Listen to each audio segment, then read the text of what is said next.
சத்குருநாத மகாராஜ் கி ஜெய். விநாயகரை பற்றிய அருமையான தகவல். விநாயகரும் ராமநாமமும். முதல்ல ஒரு மாம்பழத்தை வச்சு ஒரு பரீட்சை வச்சார் சுவாமி. அதுக்கப்புறம் இந்த பரீட்சைக்குல முருகப்பெருமானாவது ஜெயிக்கட்டும், விநாயகர் தான் கொஞ்சம் குண்டா இருக்காரேன்னு நினைச்சுட்டு ஒரு பரீட்சை வச்சார்.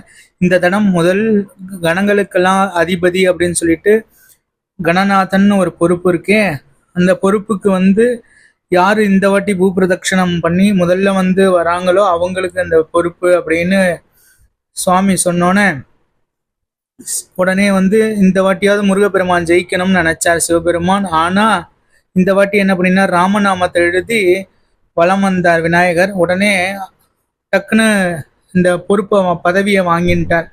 காரணம் என்னன்னா, ராமநாமத்தை சுத்தி பிரதட்சணம் பண்ணா பூ பிரதட்சணம் பண்ணினது பலன் அப்படின்னு நம்ம மகான்களாலையும் பிரிவாளாலையும் சொல்லப்பட்ட ஒரு உண்மை. சத்குருநாத மகாராஜ் கி ஜெய்.